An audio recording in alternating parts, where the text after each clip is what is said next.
जय हिंद। आप सभी का स्वागत है एक बार फिर से हमारे चैनल HK एडुकेयर पर। आज हम वर्ग अष्टम के लिए एक्सरसाइज 3.1 प्रारंभ करेंगे। आइए, पहला सवाल है, सरल एवं बंद आकृति क्या होती है?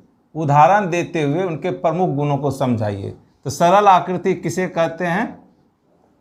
तो सरल रेखाखंडों से बनी आकृति को सरल आकृति कहते हैं अगर आकृति के एक भाग दूसरे भाग को प्रतिच्छेद नहीं करती हो।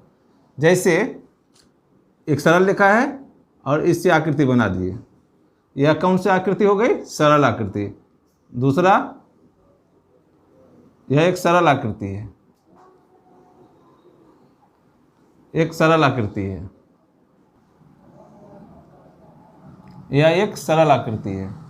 इसमें कहीं भी एक रेखा दूसरी रेखा को प्रतिच्छेद नहीं करती है, ऐसे एक दूसरे को क्रॉस नहीं करती है। ऐसी आकृति को हम सरल आकृति कहते हैं। ये अब देखते हैं बंद आकृति। बंद आकृति किसे कहते हैं?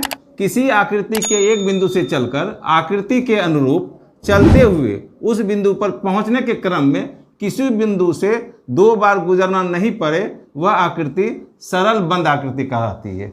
जैसे देखिए, यहाँ से चलना शुरू करते हैं और यहाँ गए, फिर यहाँ आए, फिर यहाँ आके बंद हो गया, तो हो गया सरल आकृति। यहाँ सरल और बंद आकृति। इस आकृति को कैसे आकृति कहते हैं? सरल एवं बंद आकृति कहते हैं। अगर उदाहरण दे दें हम, तो यहाँ कट गया, यह सरल आकृति बंद आकृति नहीं है। अगर ऐसे करके दे दें तो यह सरल एवं बंद आकृति नहीं है। सवाल है, निम्न आकृतियों में से पहचान करें कि कौन सी सरल है, कौन सी बंद है वो सरल है, कौन सी खुली है, कौन सी उत्तल है और कौन सी अवतल आकृति है। तो सबसे पहले सरल आकृति। सरल आकृति,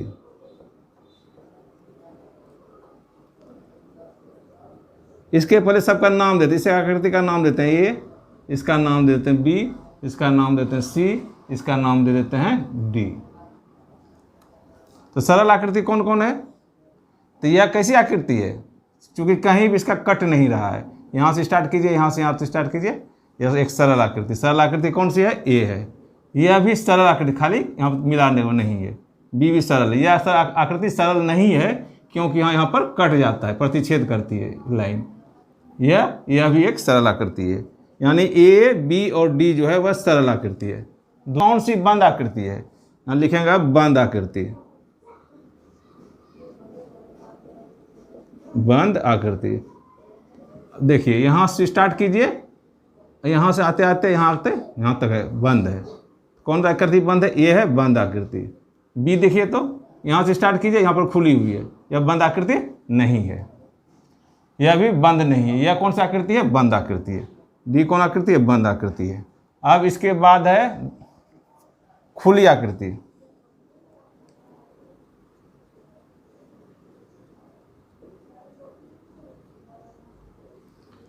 ए खुली आकृति नहीं है, बी खुली आकृति है और सी खुली आकृति है। अब इसके बाद उत्तल और अवतल। उत्तल आकृति को कहते हैं जिसका विकर्ण अगर खींचें तो वह आकृति के अंदर हो। जैसे यहाँ से विकर्ण खींचेंगे तो कहाँ से होगा? आकृति के अंदर होगा, आकृति के अंदर होगा। इस आकृति को जैसे इसका खींचेंगे तो आकृति के अंदर नहीं होगा, बाहर हो जाएगा, खुली आकृति। और इसका विकर्ण खींचेंगे सब तो अंदर होगा, इसका खींचेंगे तो बाहर हो जाएगा। तो सिर्फ एक जो है, ये जो है वो उत्तल आकृति है और दूसरा है अवतल। तो वैसी आकृति जिसका विकर्ण खींचने के बाद आकृति के बाहर हो जाए वो विकर्ण, तो वैसी विकर्ण खींचने कहाँ हो गया? बाहर हो गया। तो इसको क्या बोलते हैं? अवतल आकृति। क्या बोलते हैं? अवतल आकृति। अवतल आकृति कौन सी है? सिर्फ डी है। यही सब इसका आंसर हो गया।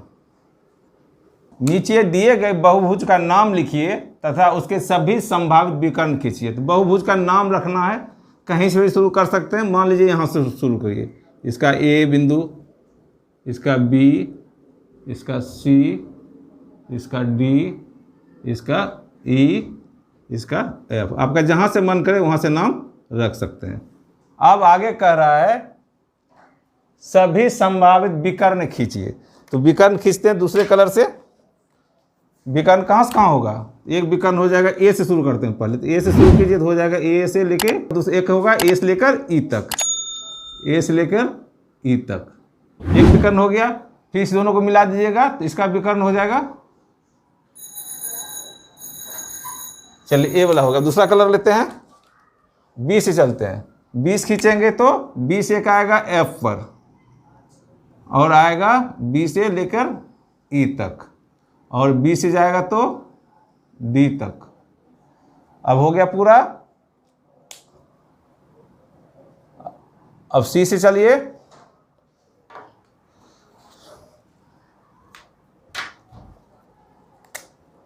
सी से चलते हैं। अब सी से कहाँ छूट गया? सी से एक छूट गया यहाँ पर आपका, सी से लेके एफ तक, और कहीं बचा? और यहाँ से बचा है ई से लेके एफ से लेके डी तक का।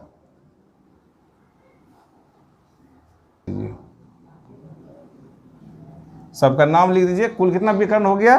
देखिए ग्रीन वाला कितना है? 1 2 3, ब्लू वाला 1 2 3 और लाल वाला 1 2 3। टोटल कितना हो गया?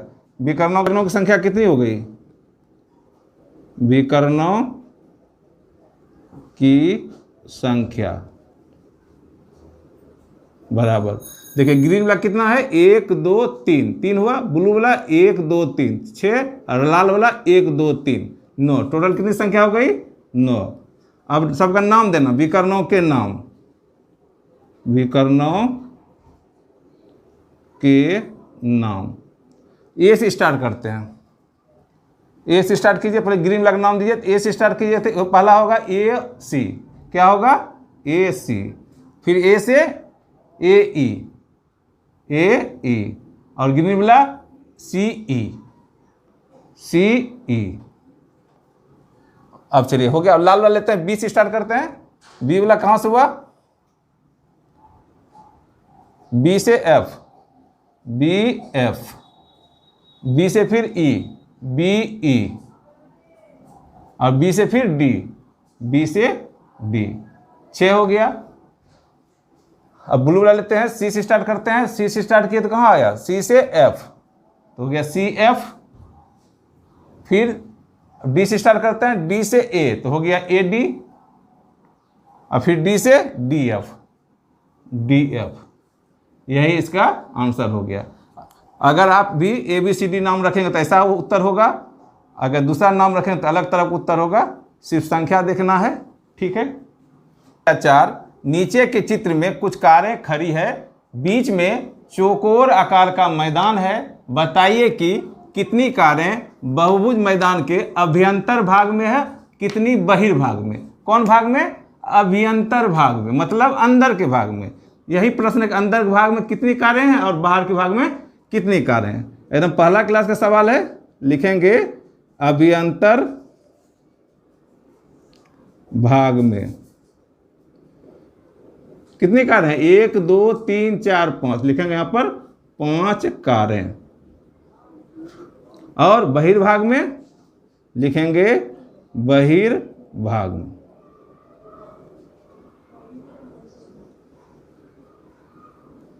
कितनी कारें हैं? 1 2 इधर, 1 इधर। कितनी कारें हैं? 3 कारें। तो यही इसका आंसर हो गया। अंतर्भाग में 5 और बहिर्भाग में 3। नीचे के 2 कॉलम में से एक में बहुभुज का नाम तथा दूसरे में उसके अंतर कोणों के भुजाओं की मापों का योग दिया गया है। बहुभुज के नाम को उनके अंतर कोणों के मापों के योग से मिलान कीजिए। तो पहला है त्रिभुज, उसके नीचे 900 डिग्री। दूसरा पंचभुज, उसके नीचे 1260 यानी कि 1260 डिग्री। सप्तभुज 180 डिग्री। नवभुज 720 डिग्री। षष्ठभुज 540 डिग्री। तो कैसे पता चलेगा कि किस भुज का कितना अंतर कोण का माप होता है? तो सबसे पहले त्रिभुज का निकालते हैं। त्रिभुज के अंतर कोणों का माप, अंतर कोणों का माप कैसे निकालेंगे? सूत्र होता है 2 × n - 2 और गुना 90 डिग्री। जहाँ n क्या है, n क्या है, भुजाओं की संख्या। n क्या है, n जो है भुजाओं की संख्या है। यह सूत्र सभी पर लागू होगा, जितने भी भुज का निकालेंगे सब पर लागू होगा। तो त्रिभुज का निकालें तो क्या हो जाएगा, 2n कितना, त्रिभुज में कितनी भुजाएं हैं, कितनी भुजाएं हैं, 3 भुजा, तो होगा 3 घटा 2 गुना 90 डिग्री बराबर 2 गुना 1 गुना 90 डिग्री बराबर 180 डिग्री। यानी कि त्रिभुज कितना होगा, त्रिभुज का 180 डिग्री निकल गया। तो यहाँ कॉलम बना देते हैं, त्रिभुज कितना हो गया, 180 डिग्री। दूसरा है पंचभुज। पंचभुज, पंचभुज का क्या हो जाएगा, पंचभुज का क्या हो जाएगा, 2 × 5 - 2 गुना 90 डिग्री। किसका होगा, पंचभुज का। तो हो जाएगा 2 3 गुना 90 डिग्री, गुना कर दिए, नछा के चौवन 540 डिग्री। पंचभुज का कितना हो जाएगा, 540 डिग्री। अब है सप्तभुज। सप्तभुज का निकालिएगा तब, सप्तभुज के अंतः कोणों की माप।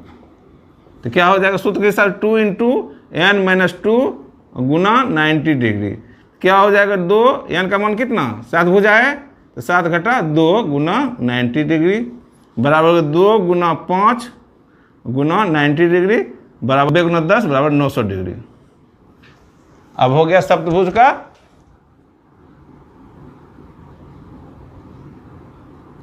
900 डिग्री। अब आ गया है नवभुज। तो नवभुज का निकालेंगे, नवभुज का कितना हो जाएगा, तो वही सूत्र लगेगा, 2 × n - 2 गुना 90 डिग्री बराबर 2, 9 भुजा की संख्या है, गुना 90 डिग्री बराबर होगा 2 गुना 7 गुना 9 हो गया 14 गुना 90 डिग्री। कितना होगा, गुना करने पर हो जाएगा 126, यानी कि 1260 डिग्री। सप्तभुज का कितना हो गया, और नवभुज निकाले हैं। नवभुज का कितना हो गया मान, 1260 डिग्री। अब आगे षष्ठभुज। षष्ठभुज का निकाल लेते हैं यहीं पर।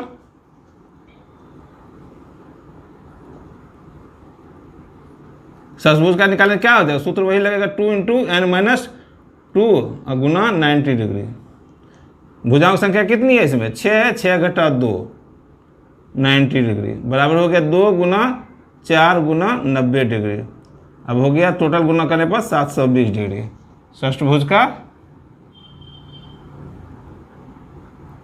720 डिग्री, यह इसका आंसर हो गया। एक बहुभुज के अंतः कोणों के मापों का योग 540 डिग्री है, तो उसमें कितनी भुजाएं हैं बताइए। भुजा की संख्या बताना, तो भुजा की संख्या मान लेंगे। माना कि बहुभुज के भुजाओं की संख्या x है, तो क्या होगा, बहुभुज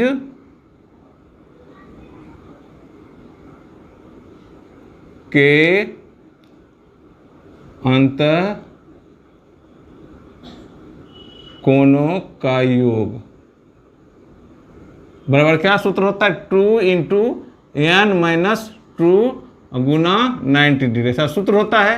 बहुभुज का अंतः कोण दिया हुआ कितना दिया हुआ है, 540 डिग्री बराबर 2 × n - 2 गुना 90 डिग्री, या इधर 540 है डिग्री, 90 डिग्री इधर गुना जरा के भाग हो जाएगा, बराबर होगा 2 × x - 2 कटा दीजिए, नछा के 54 6, या 6 बराबर 2 × x - 2, या 6 यहाँ 2 का गुना का संबंध है, तो इस पर आके भाग हो जाएगा, बराबर होगा x - 2 कटा दिए, 3 बार में कट गया, या 3 बराबर x - 2, या 3, 2 को इस पार ले +2 बराबर x, या x बराबर कितना निकल गया 5। यानी कि कौन सा भुज है, पंचभुज है। आंसर क्या निकल गया, पंचभुज। भुजाओं की संख्या कितनी निकल गए, भुजाओं की संख्या कितनी निकल गई, 5। पंचभुज है, भुजाओं की संख्या क्या है, भुजाओं की संख्या क्या है, भुजाओं की संख्या है 5। है एक समबाहुभुज की 8 भुजाएं हैं, उसके प्रत्येक बाह्य कोणों की माप ज्ञात कीजिए। प्रत्येक अंतःकोण कितने माप का, दोनों निकालना, बाह्य कोण भी निकालना है और अंतःकोण निकालना। तो भुजाओं की संख्या कितनी है, लिखेंगे यहाँ पर समबाहुभुज में भुजाओं की संख्या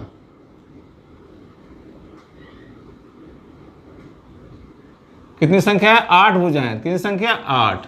अब पहला क्या पूछ रहा है, बाह्य कोण। लिखेंगे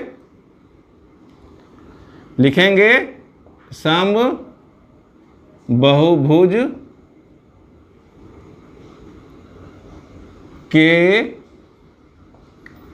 बाह्य कोणों की माप। तो क्या हो जाएगा, 360 डिग्री बटे n। n क्या है, भुजाओं की संख्या है, तो हो जाएगा 360 बटे 8। 8 से भाग दीजिए, 8 चौके 32 और 8 पंचे 40, हो गया 45 डिग्री। एक आंसर निकल गया।